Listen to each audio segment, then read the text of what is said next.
नमस्कार मित्रांनो, MPSC FORUM या आपल्या यूट्यूब चॅनलवर तुमचं स्वागत आहे. मित्रांनो, आपण आपल्या चॅनलवर एक नवीन सिरीज स्टार्ट केलेली आहे. इकॉनॉमिक्सची पंचवार्षिक योजना, मोस्ट इम्पॉर्टंट टॉपिक. सर्व एक्झाममध्ये ह्याच्यावर एक तरी क्वेश्चन असतोच, उलट एकपेक्षा जास्तसुद्धा क्वेश्चन येतात. ठीक आहे. आणि आपण आपल्या सिरीजमध्ये फर्स्ट पंचवार्षिक योजना कंप्लीट केलेली आहे आणि आज आपण दुसरी पंचवार्षिक योजना पाहणार आहोत. जर तुम्ही तो लेक्चर पाहिला नसेल तर नक्कीच जाऊन पहा, खूप इम्पॉर्टंट आहे. ठीक आहे. त्याची लिंक मी डिस्क्रिप्शन बॉक्समध्ये दिलेली आहे. तर चला आपण आपल्या लेक्चरकडे वळूया. तर दुसरी पंचवार्षिक योजना. दुसऱ्या पंचवार्षिक योजनेचा कालावधी काय होता? 1 एप्रिल 1956 ते 31 मार्च 1961 हा दुसऱ्या पंचवार्षिक योजनेचा कालावधी होता. फर्स्ट पंचवार्षिक योजनेचा काय असेल मग? तर 1 एप्रिल 1951 ते 31 मार्च 1956 5 वर्ष हा पहिल्या पंचवार्षिक योजनेचा होता. दुसऱ्या पंचवार्षिक योजनेचे मुख्य भर जड व मूलभूत उद्योग ह्यावर होता. इम्पॉर्टंट आहे, लक्ष ठेवा. मुख्य भर कशावर होता? जड व मूलभूत उद्योग. आणि फर्स्ट पंचवार्षिक योजनेचा मुख्य भर होता कृषी क्षेत्र. प्रतिमान. दुसऱ्या पंचवार्षिक योजनेचे प्रतिमान काय होते? PC महालनोबिस. आणि पहिल्या पंचवार्षिक योजनेचे प्रतिमान होते हेरॉड डोमार. ह्याच्यावर क्वेश्चन विचारलेला आहे यापूर्वी, लक्षात ठेवा. अध्यक्ष होते दुसऱ्या पंचवार्षिक योजनेचे पंडित जवाहरलाल नेहरू आणि हेच पहिल्या पंचवार्षिक योजनेचे सुद्धा अध्यक्ष होते. तुम्हाला माहिती असेल पंचवार्षिक योजनेचे अध्यक्ष कोण असतात? तर पंतप्रधान. ठीक आहे. आणि दुसऱ्या पंचवार्षिक योजनेचे उपाध्यक्ष होते VT कृष्णम्माचारी. ठीक आहे. तर लक्षात ठेवा कालावधी काय होता, मुख्य भर कशावर होतं, प्रतिमान कोणते आणि अध्यक्ष कोणते.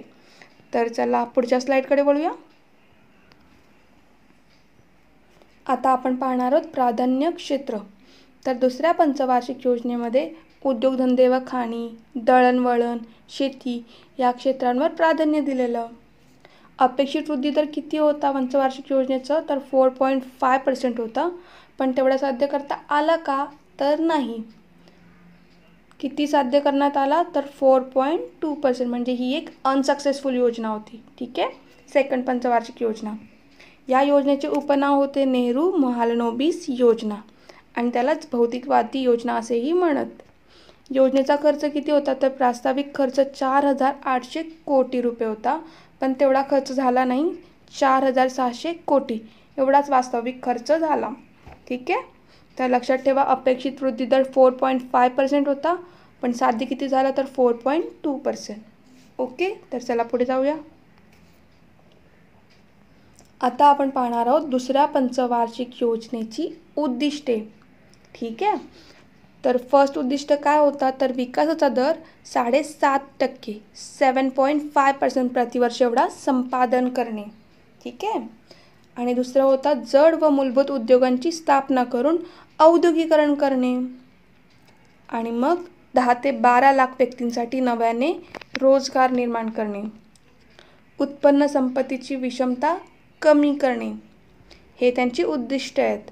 आणि समाजवादी समाजरचनेचे तत्व हे आर्थिक नीतीचे लक्ष्य म्हणून स्वीकारण्यात आले. हे उद्दिष्ट होते ॲक्च्युली. ठीक आहे. पण हे बघा, या तत्वाचा प्रथम स्वीकार कधी करण्यात आलेला माहिती आहे का तुम्हाला? कुठल्या? तर समाजवादी समाजरचनेचे तत्व. तर याचा प्रथम स्वीकार जानेवारी 1955 भरलेल्या काँग्रेसच्या आवडी अधिवेशनात घेण्यात आला. ठीक आहे. आणि या अधिवेशनाचे अध्यक्ष कोण होते? तर UN ढेबर. हा लक्षात ठेवा. 1955च्या आवडी अधिवेशनामध्ये समाजवादी समाजरचनेचे तत्व. ठीक आहे. या तत्वाचा प्रथम स्वीकार करण्यात आला. अध्यक्ष होते UN ढेबर. चला पुढे जाऊया. आता पाहणार आपण विशेष घटनाक्रम. तर भारताचे दुसरे औद्योगिक धोरण 30 एप्रिल 1956 रोजी जाहीर करण्यात आले. त्यामध्ये उद्योगांचे विभाजन 3 अनुसूचीमध्ये करण्यात आले आणि या धोरणाच्या सहाय्यानेच देशात समाजवादी समाजरचना स्थापन करण्याचे लक्ष ठेवण्यात आले. इम्पॉर्टंट आहे, लक्षात ठेवा. दुसरे औद्योगिक धोरण जाहीर करण्यात आले 30 एप्रिल 1956. ठीक आहे. आणि या धोरणाच्या सहाय्यानेच देशात समाजवादी समाजरचना स्थापन करण्याचे लक्ष ठेवण्यात आले. आणि फर्स्ट औद्योगिक धोरण कधी स्थापन झाले? तर 1948 साली. ठीक आहे. लक्षात असेल. चला पुढे जाऊया. तर या योजनेमध्ये LICची स्थापना करण्यात आली. ठीक आहे. लाईफ इन्शुरन्स कॉर्पोरेशन कधी 1 सप्टेंबर 1956 रोजी. ठीक आहे, लक्षात ठेवा LICची स्थापना. देन बलवंत रॉय मेहता आयोगाची स्थापना करण्यात आली आणि हे कशासाठी, तर स्थानिक स्वराज्य संस्थेसाठी. मग बॉम्बे स्टॉक एक्सचेंजची अधिकृत घोषणा 31 ऑक्टोबर 1957 मध्ये करण्यात आली. बघा खूप इम्पॉर्टंट आहे. देन कुटुंब नियोजनाचे कुटुंब कल्याण असे नामकरण करण्यात आले. ठीक आहे, लक्षात राहिलं असेल ना. दुसरे औद्योगिक धोरण, LICची स्थापना, बलवंत रॉय मेहता आयोगाची स्थापना, बॉम्बे स्टॉक एक्सचेंजची अधिकृत घोषणा 31 ऑक्टोबर 1957 आणि कुटुंब नियोजनाचे कुटुंब कल्याण असे नामकरण करण्यात आले. चला पुढचे बघूया आपण आता. तर हे बघा, राज्यस्तरावर खादी व ग्रामोद्योग कार्यक्रमाची सुरुवात 1957 ते 58 मध्ये करण्यात आली. ठीक आहे, आणि याचा उद्देश काय होता, तर ग्रामीण भागात खादी व ग्रामोद्योगांचा विकास करून रोजगाराच्या संधी उपलब्ध करणे हा होता. ठीक आहे. ते नॅशनल ऑर्गॅनिक केमिकल इंडस्ट्रीजची स्थापना 1961 मध्ये करण्यात आली आणि लास्ट आहे 1960 ते 61 मध्ये सघन कृषी जिल्हा कार्यक्रम सुरू करण्यात आला आणि ह्याचा उद्देश होता कृषी क्षेत्रात उत्पादन वाढवणे व आधुनिक कृषी प्रणालीचा स्वीकार करणे. ठीक आहे, ओके. तर हे विशेष घटनाक्रम लक्षात ठेवा, म्हणजे काय काय कशाची स्थापना झाली. चला पुढे जाऊया. आता पाहणार आहोत आपण प्रकल्प, म्हणजे कोणते प्रकल्प स्टार्ट करण्यात आले. तर फर्स्ट आहे भिलाई पोलाद प्रकल्प. हा छत्तीसगडमध्ये स्थापन करण्यात आला रशियाच्या मदतीने. हे बघा इम्पॉर्टंट आहे. कोणत्या देशाच्या, रशियाच्या मदतीने भिलाई पोलाद प्रकल्प छत्तीसगडमध्ये. कधी, तर 1959 मध्ये. ठीक आहे. देन रूरकेला पोलाद प्रकल्प ओरिसामध्ये जर्मनीच्या मदतीने 1959 मध्ये. देश लक्षात ठेवा. देन दुर्गापूर पोलाद प्रकल्प पश्चिम बंगालमध्ये आणि तो ब्रिटनच्या मदतीने 1962 मध्ये. भिलाई पोलाद प्रकल्प छत्तीसगड रशियाच्या मदतीने. रूरकेला पोलाद प्रकल्प ओरिसा जर्मनीच्या मदतीने आणि दुर्गापूर पोलाद प्रकल्प पश्चिम बंगाल ब्रिटनच्या मदतीने. ठीक आहे. देन भेल भारत हेवी इलेक्ट्रिकल्स लिमिटेड ह्याची स्थापना भोपाळमध्ये करण्यात आली 1962 मध्ये. ठीक आहे.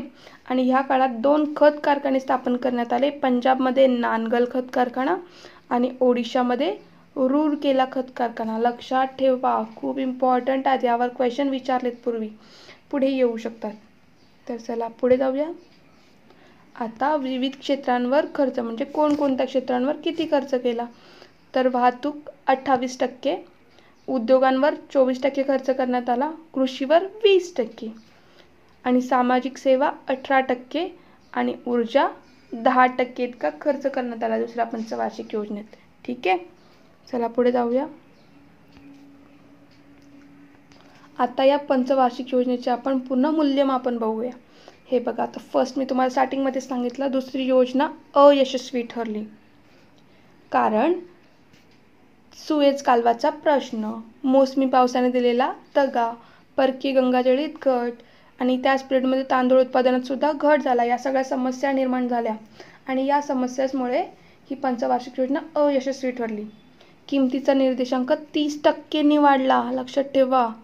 आणि दुसऱ्या योजनेपासूनच भारतात सतत भाववाढ व्हायला लागली. देन समाजवादी समाजाचे उद्दिष्ट सुद्धा गाठण्यामध्ये अपयश आले. हे सगळे मूल्यमापन आहेत, लक्षात ठेवा. ही अयशस्वी ठरलेली आहे का, तर ह्याच्यावेळी सुएझ कालव्यांचा प्रश्न उभारला, मोसमी पावसाने सुद्धा दगा दिला, परकीय गंगाजळीत सुद्धा घट झाली, तांदूळ उत्पादनात सुद्धा घट झाली, या सगळ्या समस्या निर्माण झाल्या होत्या. त्याच्यामुळेच ही अयशस्वी ठरली. किमतीचा निर्देशांक सुद्धा 30% वाढला, सतत भाववाढ होत होती. ठीक आहे, आता पुढे जाऊया.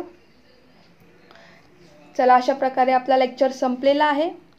हा लेक्चर तुम्ही पुन्हा बघा, खूप इम्पॉर्टंट. ह्याच्यावर खूप सारे क्वेश्चन्स विचारले जातात आणि काही डाऊट्स असेल तर नक्कीच कमेंट करून विचारा.